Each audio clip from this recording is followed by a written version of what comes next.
Rumah Bu Hajah Maimunah binti Haji Abdul Rahim, Rumah ilal marhum Pak Haji Zainal Abidin bin Haji Ismail, Rumah ilal marhumah Bu Hajah Armani binti Ki Haji Ja'ani Asyik, Rumah ilal marhum Pak Haji Ahmad Farizi Ahmad Mawardi, Rumah ilal marhum Pak Haji Ibrahim Aziz Haji Ahmad Mawardi, Rumah ilal marhumah Bu Hajah Siti Salwa binti Haji Abdullah Nur, Rumah ilal marhumah Bu Hajah Siti Munira binti Haji Abdullah Nur, usulihim wa furu'ihim yaghfir lahum dhunubahum wa ya'li darajatihim fil jannah bi barakatihim wa bi barakati ulumihim wa bi asrarihim wa barik lana ya Allah wa barik hayatana sahil kulla umurina yassir lana kulla umurina ya Allah fid din wa dunya wal akhirah waftah lana futuhal arifin waftah lana futuhal arifin waftah alaina futuhan wa munuh bibarakatin Nabi Muhammadin sallallahu alaihi wa alihi wa sallam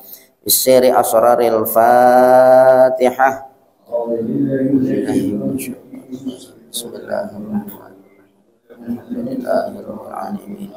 Rahmanirrahim. Maliki yaumiddin.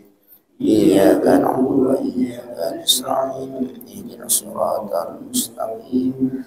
Siratal ladzina an'amta 'alaihim ghairil maghdubi 'alaihim waladdallin. Bismillahirrahmanirrahim. Alhamdulillahi rabbil alamin. Wa bihi nasta'inu 'ala umurid dunya waddin. Assalatu wassalamu ala asyrafil anbiya'i wal mursalin Sayyidina wa maulana Muhammadin wa ala alihi wa ashabihi ajma'in amma ba'du. Fa inna asdaqal hadithi kitabullahi ta'ala wa khairal hadi hadiyu Sayyidina Muhammadin sallallahu alaihi wa alihi wa sallam wa syarrul umuri muhdatsatuha wa kullu muhdatsatin bid'ah wa kullu bid'atin dalalah wa kullu dalalatin finnar wa bis sanadil muttassili ilal imamil muallifi rahimahullahu ta'ala wa adama naf'a bihi wa bi 'ulumihi fid dharaini amin. Qala wa'lam annan nasa thalathatun, gitu ya. Dan ketahuilah olehmu bahwa manusia itu ada tiga macamnya. Abdun qad anaba ila rabbihi watma'anat nafsuhu bihi wan qasha'at dhulumatu syahwatihi bi isyraqi anwari qurbihi falam tabqa lahu ladzatun illa fi munajatihi wala rahatan illa fi muamalatihi. Wa'lam, dan ketahuilah olehmu bahwa manusia itu ada tiga. Yang pertama, abdun, seorang hamba, qad anaba ila rabbihi, yang sungguh dia telah kembali kepada Tuhannya. Ya, hamba yang telah kembali kepada Tuhannya. Anaba maknanya taubat, gitu ya, balik kepada Tuhan Allah Ta'ala.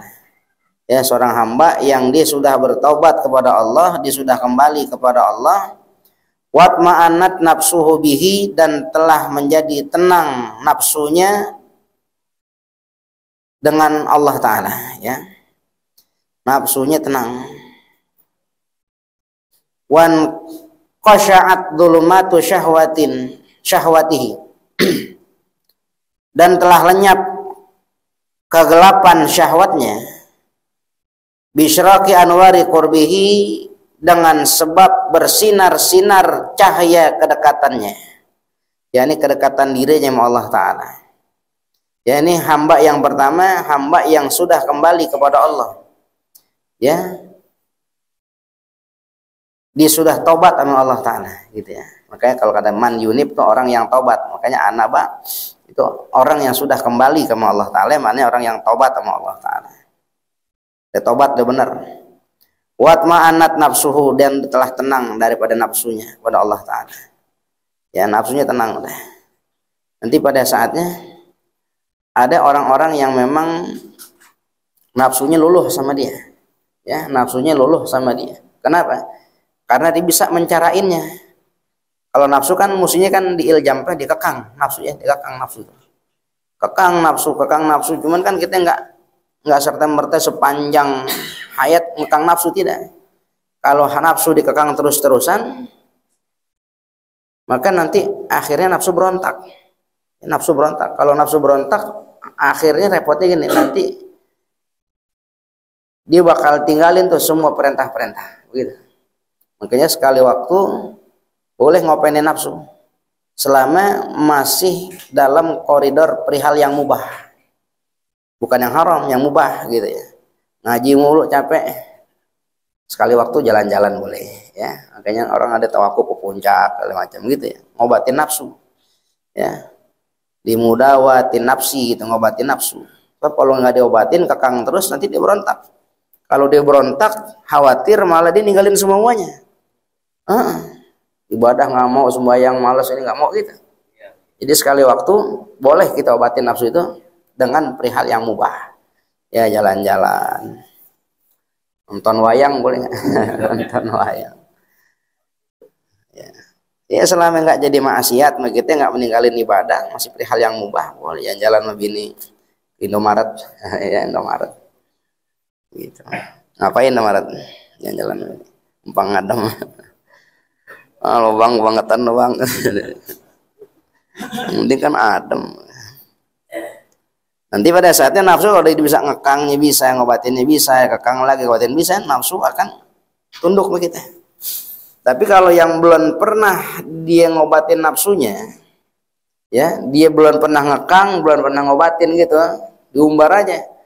Tapi nafsunya enteng diajak ibadat.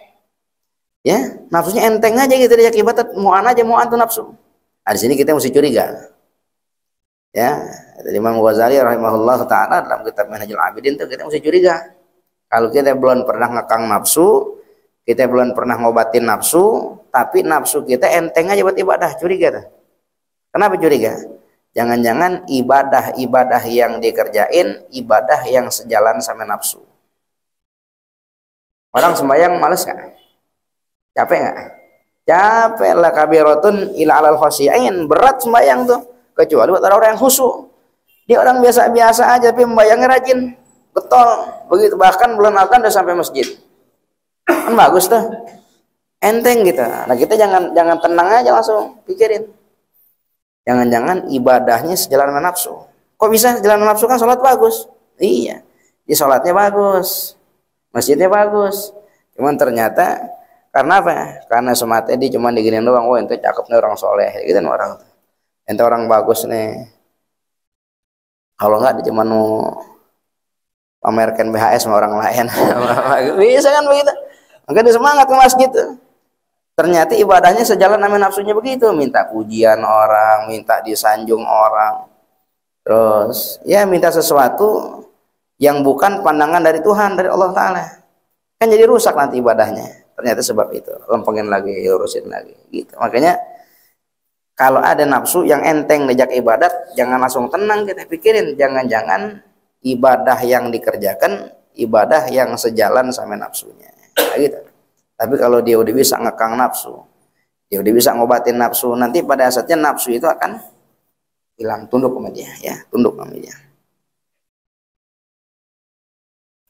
Dia akan tenang nafsunya dengan Allah Ta'ala. Wan qasya'at dhulumatu syahwatihi, dan akan lenyap ya kegelapan syahwatnya bisyraqi anwari rabbi bi anwari qurbihi, ya dengan sinar-sinar daripada cahaya kedekatan diri sama Allah Ta'ala.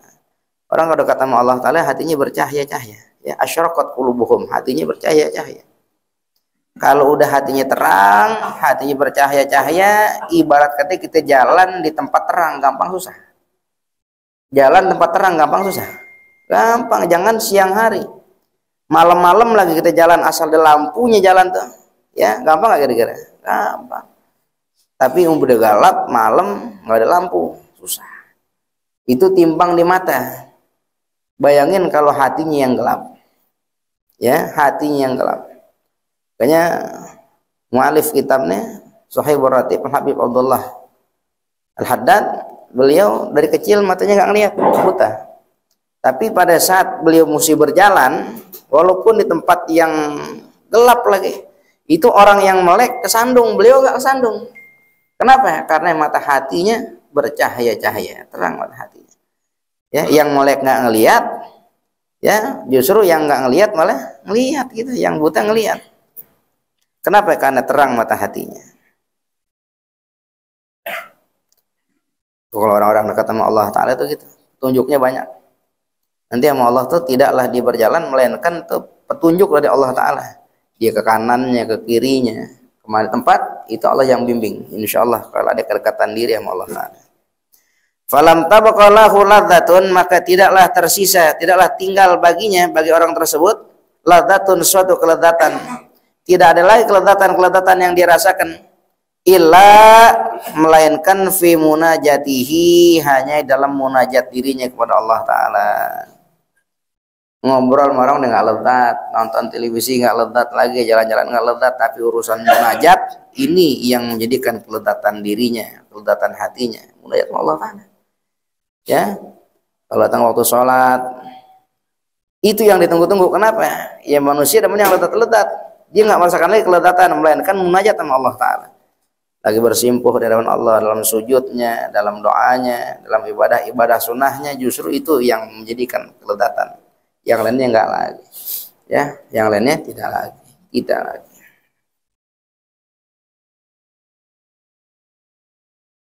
Adapun urusan-urusan keduniaan cuma gugurin kewajiban, yang lain mah kagak.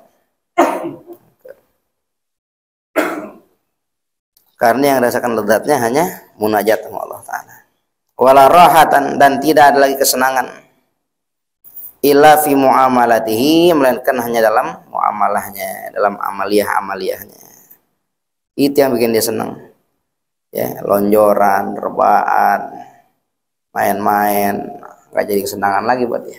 Ya, nggak jadi kesenangan lagi. Fasara raja'uhu syauqan wa mahabbatan, maka jadilah rojaknya dia, harapnya dia kepada Allah Ta'ala itu, ya, sebagai suatu syauqan, ya, suatu kerinduan, hal yang dirindukan sama dia, ya, harap kepada Allah Ta'ala jadi suatu kerinduan. Wa mahabbatan, dan sebagai suatu kecintaan, ya, sesuatu yang dirindukan, sesuatu yang dicintai adalah rojaknya dia kepada Allah Ta'ala, harapnya dia kepada Allah Ta'ala. Wa khaufuhu, ya, fasara khaufuhu ta'ziman wa haibatan, maka jadilah khaufnya dia, rasa takutnya dia kepada Allah Ta'ala, ta'ziman, sebagai sesuatu yang diagungkan, wa haibatan, dan ditakutkan, ngeri, haibah itu ngeri, ya, harapnya sama Allah Ta'ala sama dia jadi suatu kerinduan, ya, sesuatu yang dinanti-nanti. Kalau rindu kan dinanti-nanti, ya, saya rindu kepada fulan, maka dia menanti-nanti bertemunya dirinya kepada fulan. Kecintaan juga begitu. Kecintaan orang kalau cinta pengennya selalu bersama-sama berdampingan. Maka harapnya dia kepada Allah Ta'ala seperti orang yang dalam kerinduan dan dalam kecintaan. Begitu, ya, khaufnya itu. Rojaknya, khaufnya ta'ziman, sebagai suatu pengagungan, wahaibatan, dan ketakutan, rasa ngeri sama Allah Ta'ala. Itu yang pertama, ya, hamba yang telah kembali kepada Allah dan tenang nafsunya kepada Allah, lenyap kegelapan syahwatnya dengan sebab cahaya, ya, bersinarnya cahaya dekat dirinya sama Allah, yang tidak tersisa baginya suatu kelezatan melainkan dalam munajat dirinya kepada Allah, dan tidak ada kesenangan lagi fi muamalatihi, ya, kecuali dalam muamalah dirinya kepada Allah Ta'ala. Maka jadilah harap orang tersebut syauqan, sebagai suatu kerinduan, wa mahabbatan, dan suatu kecintaan, wa khaufuhu ta'ziman, dan jadilah takut dirinya kepada Allah, khaufnya itu ta'ziman, suatu pengagungan, wa haibatan, dan suatu ketakutan, kengerian. Itu yang pertama, ya, yang pertama.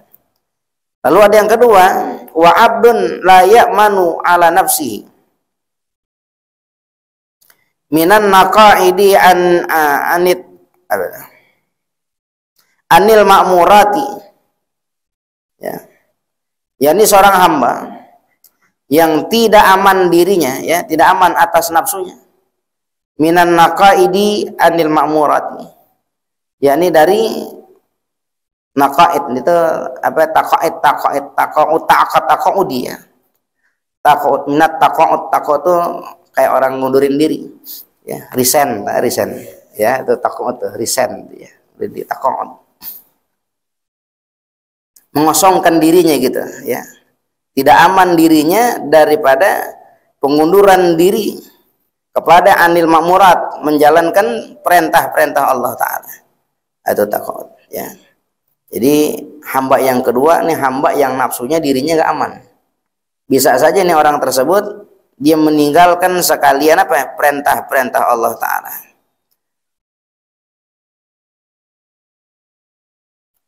Ya, la ya'manu ala nafsihi, ya, arruknu ilal mahdhurat, dan gak aman juga atas dirinya daripada dia menjalankan mahdhurat, hal-hal yang terlarang. Sama perintah bisa saja dininggalin, sama larangan justru dia kerjain, cenderung dirinya gitu ya kepada mahdhurat, hal-hal yang salah, yang terlarang. Jadi belum aman nih, dipunya apa ya, punya nafsu, punya dirinya belum aman.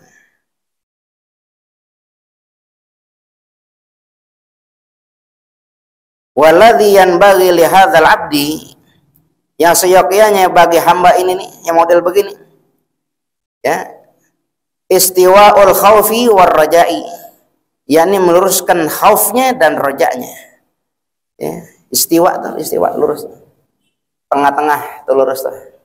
Jadi kirinya makanannya sama istiwa, makanya ada namanya waktul istiwa, ya, waktu itu waktu tegak lurusnya matahari sama bumi, itu istiwa namanya. Nah, tegak lurus segini nih berarti kanannya dan kirinya sama.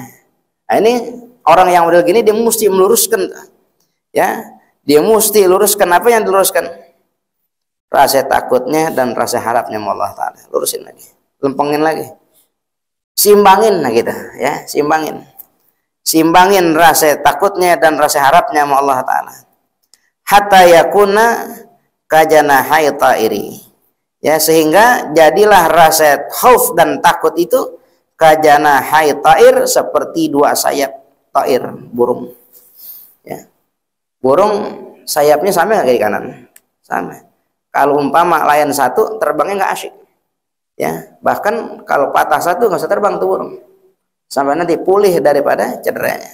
Begitupun seorang hamba yang belum aman dirinya, bisa saja dia ini berhenti dari mengerjakan perintah, bisa saja orang hamba tersebut malah justru menjalankan larangan gitu, larangan dikerjain, perintah ditinggalin. Maka yang model begini, ya, seyogyanya hamba tersebut menyeimbangkan, meluruskan rasa khaufnya, takutnya sama Allah Ta'ala, waraja, dan rasa harapnya kepada Allah Ta'ala, sehingga jadilah khauf dan roja itu kajanahai ta'ir, seperti dua sayap burung, seimbang, ya, mesti seimbang, sejalan bareng, ya. Bunga khaufnya lebih besar dari rojanya, tidak rojanya lebih besar daripada khaufnya, gitu ya. Seimbangin. Ingat kalau maksiat, ingat nerakanya Allah Ta'ala. Kalau maksiat, ingat azab pedihnya Allah Ta'ala, ya. Pada saat dia lagi kosong nganggur, ingat bahwasanya kalau kita nganggur daripada ketaatan kepada Allah Ta'ala, maka kita jauh dari rahmat Allah Ta'ala. Ingat begitu tuh. Kita hidup susah, pengen senang, maka jangan tinggalin Allah Ta'ala. Ingat gitunya. Jadi seimbang antara khauf dan rojanya, ya, seimbang antara khauf dan rojanya.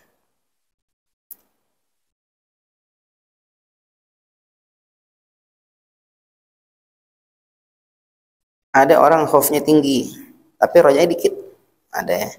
Nanti akhirnya dia cuman ketakutan susah di dunia, ya, ketakutan susah di dunia.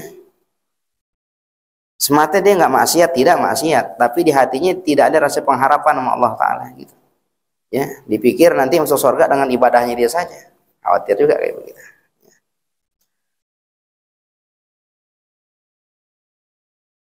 Aneh mah udah banyak ibadat, aneh nggak maksiat, surga punya aneh. Emang sebagus apa ibadah dia? Nah, gitu ya. Kalau nggak ada rojanya itu khawatir. Nah, rojanya tinggi, harapnya takutnya dikit sama Allah Ta'ala. Khawatir nanti malah dia ngentengin ibadat. Allah mah pengampun. Orang Islam dijamin masuk surga mah baginda Nabi. Begitu nanti ya. Ngenteng-ngentengin urusan taatan, urusan ibadah. Kalau khaufnya dikit.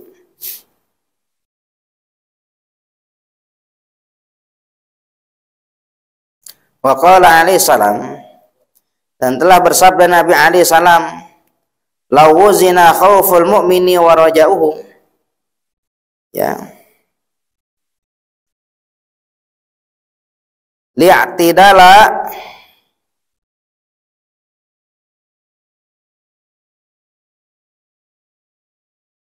seandainya uzina ditimbang-timbang tuh khauful mu'mini, rasa takutnya seorang mukmin, wa raja'uhu, dan juga rasa harapnya ya orang mukmin kalau ditimbang rasa takutnya dan rasa rajanya, la adalah ya niscaya sungguh seimbang keduanya nih ya, niscaya sungguh seimbang keduanya. Jadi orang mukmin itu rasa khauf dan takutnya seimbang, sama, nggak berat sebelah ya, la adalah gitu ya, sungguh seimbang keduanya. Wahada, dan perkara ini yakni keseimbangan daripada khaufnya mukmin dan harapnya mukmin ya, halu aktsaril mukmini, keadaan sebanyak-banyaknya orang mukmin. Mayoritas mukmin itu begitu ya, mayoritas orang mukmin sebanyak-banyaknya karena orang mukmin itu rasa khauf dan rajanya seimbang ya, seimbang. Kira-kira kalau seimbang sama banyaknya apa sama dikitnya? Sama banyaknya gitu, seimbang gitu. Kalau sedikit sih bukan mukmin namanya. Ya orang fasik, takutnya sedikit, harapnya sedikit, fasik. Kalau mukmin takutnya tinggi, harapnya tinggi sama Allah Ta'ala. Sama. Ya. Itu gambaran yang Nabi gambarkan kepada orang mukmin. Kata halu aktsaril mukminin. Keadaan mayoritas, aktsar itu mayoritas, sebanyak-banyaknya orang mukmin itu begitu. Khaufnya tinggi, takutnya tinggi. Nah, kita kalau umpama takut doang sama Allah tapi nggak ada harap sama Allah Ta'ala, coba periksa diri kita. Mana yang salah kira-kira?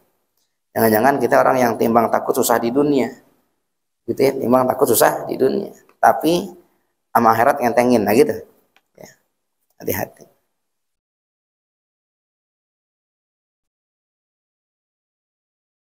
Itu yang kedua, ya. Lalu yang ketiga, dari macam manusia yang ada, wa abdun qad ghalaba alaihi takhlitu, ya, wastaula alaihi tafrid, yakni seorang hamba yang sungguh telah mengalahkan atasnya at-takhlid, mencampur adukan ya, mencampur-campur adukin sama dia, dicampur aduk, kebaikan keburukan dicampur aduk sama dia ya, apa namanya, taat sama maksiat dicampur aduk sama dia gitu, taat juga maksiat juga, bener juga ngaco juga gitu ya. Gue perhatiin lo sembahyang, emang apa? Kok mabok? Gitu katanya, kok mabok? Ya, sembahyang kan pas adzan, mabok pas udah rapi. Itu namanya takhlidnya, mencampur adukan. Wastaula alaihi tafritu, dan mengambil alih atas dirinya tafrid. Tafrid itu melalaikan diri, ya, lalai. Ame ibadat lalai, ame agama lalai, itu namanya tafrid. Jadi ame kebaikan kebatilan dia campur aduk di takhlid. Sampai kelalaian, sungguh kelalaian diri telah mengalahkan diri, jadi lalai orang tersebut ya, ibadah lalai. Enteng-entengin bayang masih jam 1, tarnya setengah 3, jam 2 setengah 3, 2 enggak, setengah 3 enggak, akhir lewat sampai asar ya. Makanya di sholat juga cuman lewat asar, bayang dohor lewat asar gitu ya. Iya, kenapa dianggap oh bisa dikodok ini, kodok diterima ini gitu nanti. Makanya Allah kan berfirman fawailul lil musallin ya, celaka orang sholat yang gimana, yang begitu tuh ya, alladzina hum an sholatihim sahun, melalaikan waktu sholat itu maknanya keluar dari waktunya di sholat, tapi sengaja dilalaikan sama dia, gitu ya, bukan pada waktunya, dilalaikan. Kalau zuhur jam 2:30 boleh nggak? Boleh nggak? Masih boleh. Tapi kalau datang kelalaian 2:30, lalu sebentar ya, 3 kurang 10, lama-lama dia sembahyang di waktu asar tuh. Iya, ngentengin, lalai namanya. Itu yang celaka. Jadi wastaula alaihi tafrid, mengambil alih atasnya oleh tafrid, kelalaian diri. Falaiku, maka yang layak bihi dengannya, ini dengan orang tersebut, ghalabatul khaufi alaih, yakni mengalahkan rasa takut atas dirinya. Ya, itu kalau lagi datang begitu, timbulin rasa takut sama Allah lebih dari yang lainnya. Timbulin gitu ya. Kalau kita orang yang senang mencampur adukan kebaikan dan kebatilan, kalau kita jadi orang yang lebih mengalahkan kepada kita oleh rasa kelalaian, jadikan ya rasa takut kita sama Allah itu lebih takut sama Allah Ta'ala, ya.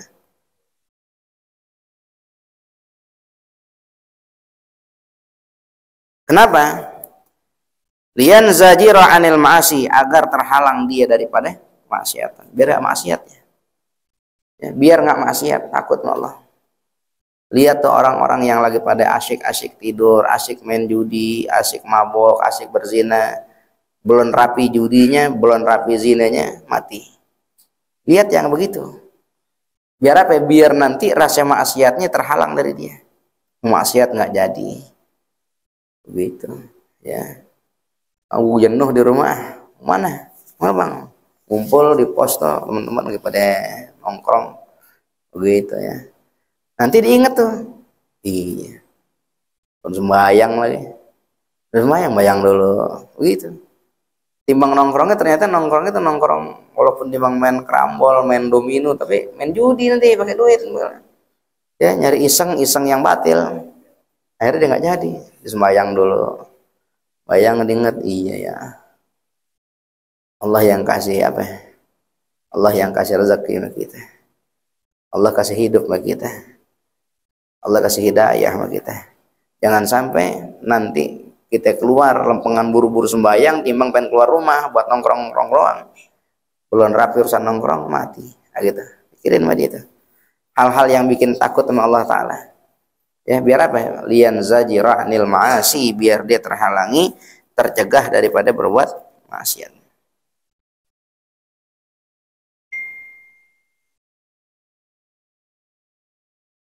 Yang layak begitu ya. Ghalabatul khaufi, mengalahkan rasa takutnya alaihi atas dirinya, lian zajira anil ma'asi, agar dia terhindar, terhalangi daripada kemaksiatan. Illa, kecuali indal maut, kecuali datang matinya, ya, kecuali datang kematiannya. Ya. Dia orang belum tahu ibadah sama Allah Ta'ala, maksiat mulu kerjaannya. Cuman sekarang udah bengek mulu gitu ya. Dibengek mulu, dekat sama mati, dongek mulu gitu ya. Bentar kambuh vertigonya, bayangnya belum banyak, ya, maksiatnya masih sering gitu. Tapi udah kematian, udah kelihatan tanda-tanda kematiannya itu udah ada, kelihatan gitu ya. Batuk mulu, bengek mulu, ya, terus udah tua, rambutnya putih, bongkok, jalan susah. Udah kayak begitu. Bagaimana tuh kalau udah kayak begitu? Fayan bagi, maka seyogyanya ayakuna roja'uhu ghaliban ala khaufihi, bahwa ada rasa harapnya kepada Allah Ta'ala, roja'nya itu ghaliban, mengalahkan ala khaufihi, atas rasa takutnya. Kita banyak harap sama Allah Ta'ala deh, ya, minta ampunan sama Allah Ta'ala gitu. Ingat deh sekalian perkara-perkara dosa-dosa kita, ingat luasnya rahmat Allah Ta'ala, begitu, ingat terus, ingat ya, ingat kalau kita punya dosa yang belum kita tobatin, tobat pada saat itu. Utang-utang sama Allah Ta'ala yang belum terbayar, minta ampun ya. Kalau kita nggak sanggup bayar, Allah Ta'ala minta ampun, ya Allah, masa muda ninggalin sholat, ya Allah, udah tua juga masih malas sholat, ya Allah, berikan rahmatmu yang banyak pada hamba, ya Allah, maafin hamba, ya Allah, gitu ya. Kalau sempat dekat kematian itu, dia merasa ya tanda-tanda kematian ada pada dirinya, Maka jadikan rasa harap dirinya kepada Allah ghaliban ala khaufihi, lebih mengalahkan atas rasa takutnya. Waqad qala alaihi salam, dan sungguh telah bersabda Nabi alaihi salam, la yamutu ahadukum illa wa huwa husnudzanni billah. Ya, kata Nabi sallallahu alaihi wasallam, tidaklah mati seseorang daripada kamu melainkan adalah orang tersebut berbaik sangka sama Allah Ta'ala, gitu ya. Orang udah dekat-dekat matian banyak baik sangka sama Allah Ta'ala, begitu ya. Baik sangka sama Allah Ta'ala. Dosanya banyak biar dekat sendiri. Yang penting ingat, dosa banyak, dia tahu Allah Ta'ala rahmatnya lebih luas dari dosanya, gitu. Banyak Allah Ta'ala bakal ampunin saya, begitu tuh. Ingat husnudzan billah semuanya. Keadaan kita jadi makin tua, seorang banyak sakitnya, udah banyak harap sama Allah Ta'ala. Jangan pernah putus harap dari Allah Ta'ala, jangan. Ya, la tayasu min rahillah, janganlah kamu pernah berputus harap daripada rahmat Allah Ta'ala. Jangan terus. Ya Allah, hamba orang yang banyak maksiatnya Allah, kalau saja kamu tidak ampuni hamba ya Allah, maka bagaimana jadi keadaan hamba ini ya Allah. Ampunin ya Allah, rahmatmu luas ya Allah, dosa hamba setinggi gunung ya Allah, maka rahmatmu ampunanmu seluas alam ya Allah. Begitu ya, banyak harap sama Allah Ta'ala ya, banyak harap sama Allah Ta'ala, udah begitu, banyak harap sama Allah Ta'ala ya. Mudah-mudahan Allah jaga diri kita ya, hati kita nantiasa ada khauf takut sama Allah, raja harap tinggi sama Allah Ta'ala, sehingga Allah Ta'ala pelihara zahir batin kita dalam kebaikan selalu ya, sampai akhir hayat kita. Ini hamba yang ketiga itu ya. Jadi yang pertama, ada seorang hamba yang memang dia telah kembali sama Allah Ta'ala, beres deh. Kalau kembali sama Allah urusannya beres ya, nafsunya tenang, ibadah enak ya, bersinar-sinar dengan cahaya kedekatan diri sama Allah Ta'ala, nggak ngerasa asyik lagi sama yang lain kecuali dalam apa? Munajat sama Allah Ta'ala ya. Jangan rasa enak lagi kecuali dalam amaliyah kita yang menggirangkan Allah Ta'ala. Enak tuh kalau kita ya. Amin. Apa namanya? Sampai perkara-perkara yang sekira-kira khauf dan roja itu telah menjadi suatu kerinduan buat kita ya, kangen sama Allah, kangen gitu. Allah kangen. Kalau kita kan kadang-kadang ngomong kangen, ngomong doang.